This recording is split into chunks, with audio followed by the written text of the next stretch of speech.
Salane is upon us. We have lit our bonfires, and as the veil of night closes over us, we must turn our attentions to the true meaning of the season. Lesbians. Carmilla by Joseph Sheridan Le Fanu was published in 1872, 25 years before Dracula, and in fact was one of several vampire stories that were published before Dracula popularized the concept.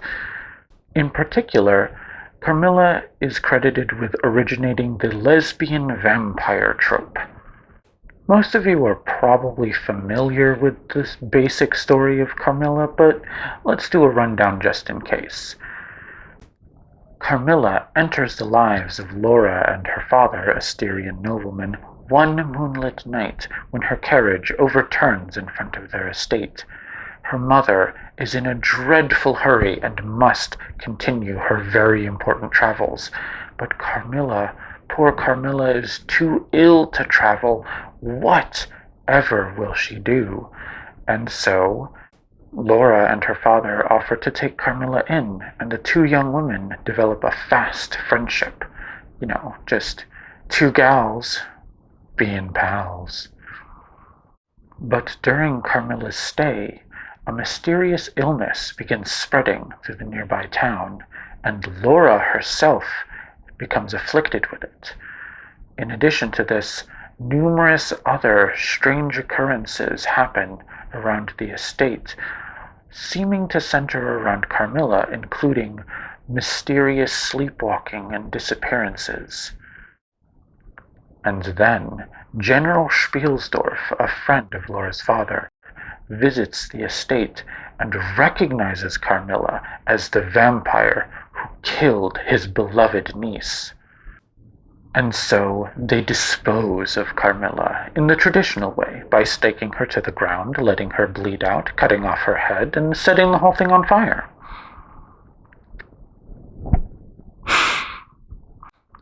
The relationship between Laura and Carmilla takes up a good chunk of the story, but it's not what you'd expect from hearing the phrase lesbian vampire. Rather than being a dark seductress, Carmilla is mercurial and emotionally manipulative. To insinuate herself into the lives of her victims, she creates an emergency from which only they can help her.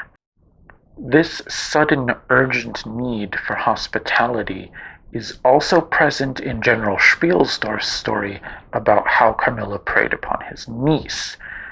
So this is a pattern for her, something that seems to work very well. In this case, success hinges in part on the fact that Laura is desperate for a companion. One of the first things we learn about her is that she is intensely lonely.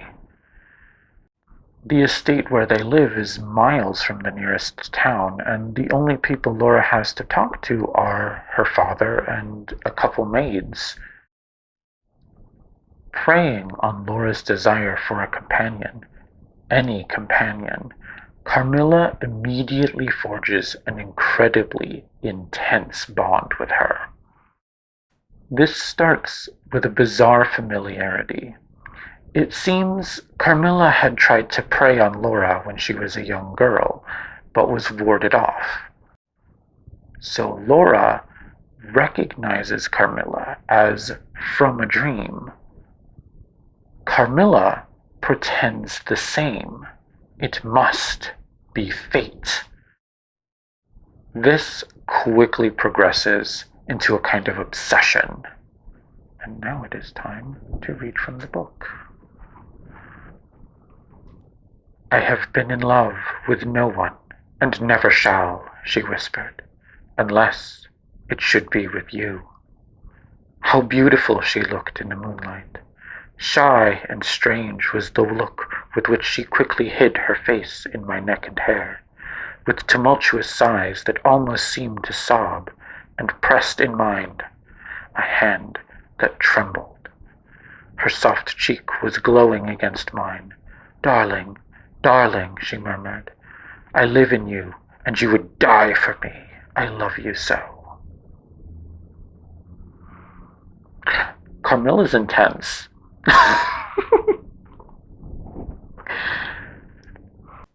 However, Laura also describes herself as being repulsed by Carmilla. She has mood swings, expresses morbid thoughts, and oscillates wildly between a cloying, clingy neediness and an aloof, almost vacant absence. What keeps Laura in Carmilla's company despite this is that sense of fascination and her own feelings of overwhelming loneliness. The manipulation goes a little deeper. Partway through the story, Laura and Carmilla are approached by a man selling charms against upirs, an old word for vampires in many Slavic languages. Carmilla buys a couple, and after her first attack on Laura, she claims she has experienced a similar attack, and the charm protected her. Either it is supernatural, or some oil infusion on the charm warded off the miasmic vapors and banished the fever dream.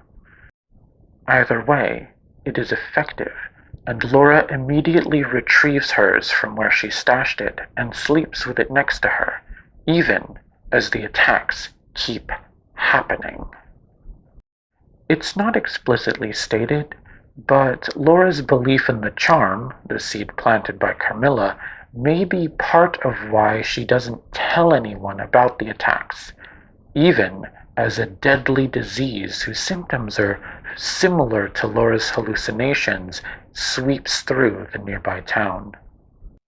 This is, of course, because Carmilla has been attacking women in the nearby town, which doctors are interpreting as a wasting disease, accompanied by intense fever dreams.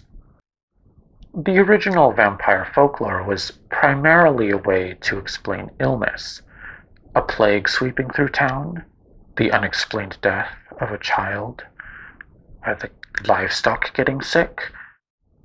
Prior to modern medicine, or in this case, the pseudoscience of miasma theory, the explanation might well be the revenant corpse of a sinner going around spreading disease and drinking blood. This is why you'll sometimes see vampires in early folklore referred to as plague bearers. Why am I bringing this up? Let's talk about the medicalization of homosexuality in the late 19th century. While Carmilla predates Freud and his inversion theory, it postdates by several years the first appearance of the word Homosexualisten in German and the work of psychologist Karl Westphal on contrary sexual feeling. Was Le Fanu aware of these things while he was writing Carmilla? Who cares? So it goes. The point is, Carmilla was written and published at a time when understanding of sexual deviancy was leaving the realms of religious moralizing and being taken up by the new science of psychology. Diseases of the mind could be understood just as well as diseases of the body, and perverts were no exception. There's a clear connection made between Carmilla's predatory behavior towards Laura and the illness she is spreading in town.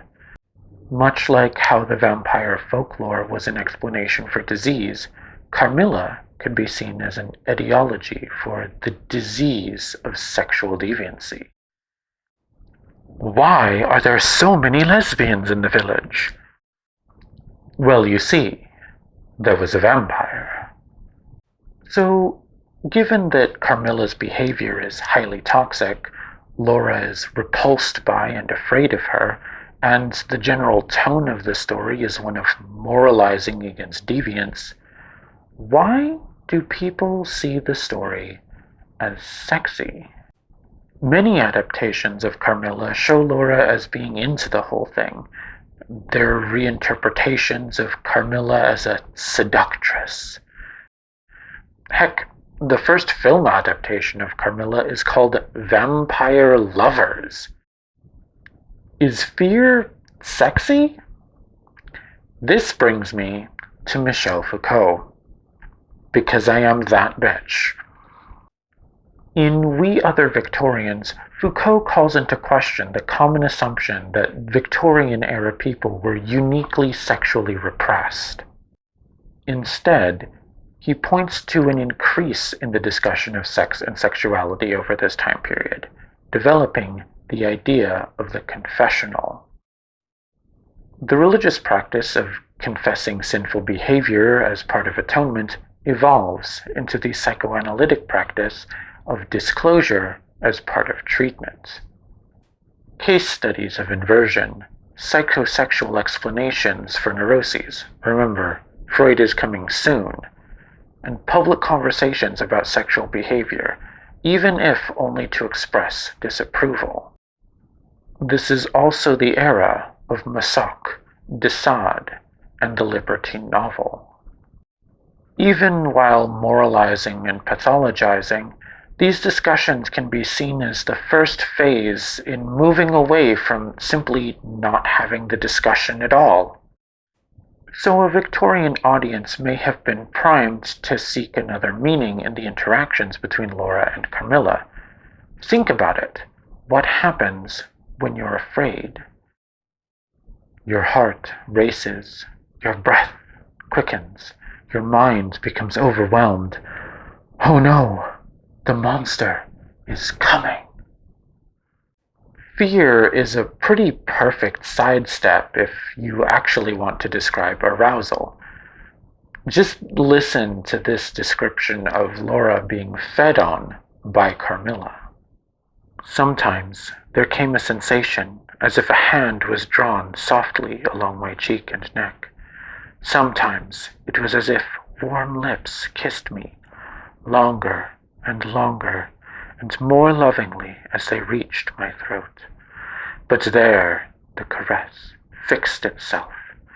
My heart beat faster, my breathing rose and fell rapidly and full drawn, a sobbing that rose into a sense of strangulation supervened and turned into dreadful convulsion. It's not hard to see why readers then and now might interpret what is presented as predation as a code for sexual awakening. Did Le Fanu intend to hide a sexual message inside his moralizing and create a lesbian icon? Probably not. But he managed it anyway. So it goes. One final thing I want to talk about that actually surprised me as I was reading Carmilla was how much the character resonated with me as a queer woman. I came into the book already knowing that Carmilla was pretty bad news, so when I got to the scene where she is left with Laura and her father, it hit me unexpectedly hard. On learning that her mama had left her here till her return in about 3 months, she wept. A fear of abandonment, particularly by family. And yes, in the context of the story, this is a ploy. The abandonment is staged so Carmilla can gain access to a victim. I, the reader, am being taken in by her manipulations. It's easy when what she's expressing resonates so deeply. Carmilla is an outsider to society, like all creatures of horror, which is why all monsters are gay. It's worth noting that much of Carmilla's oddness and distasteful behavior comes down to a rejection of traditional norms, particularly a rejection of religion in favor of science. She speaks multiple times about nature, capital N, and derides the idea of the Creator. She mocks prayer, saying she can't stand it, and finds funeral rites distasteful. This rejection of Christianity is an element of her vampirism, either its source or more likely, a result of her condition. Forming an identity in opposition to traditional norms because you are, by default, excluded from them is very gay. I'll leave you with Carmilla's final rejection. The immortal vampire denies the idea of eternal life. I hate funerals. What a fuss! Why, you must die. Everyone must die. So it goes. You know, I wasn't intending for the Vonnegut reference to become a motif. It's just kind of a thing that's happening. Maybe I'm dead.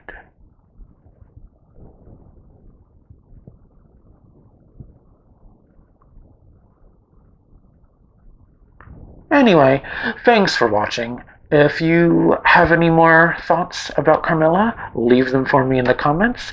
Hit that like button and ring the bell.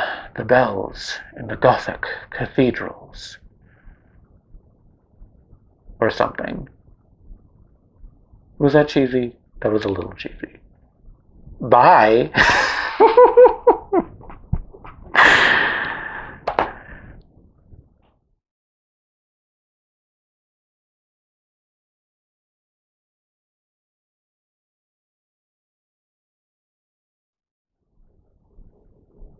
The little face recognition thing is on the book. I can see it on the screen. Follow the face. Not this one, this one.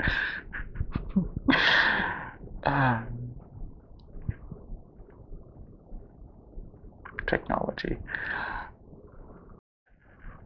Oh no, the monster is coming. I'm gonna do another take of that. Maybe 5, just because it's fun. I think I'm done. I forgot to say subscribe though. I don't care. People know what it is. I'm done. I'm turning off the camera.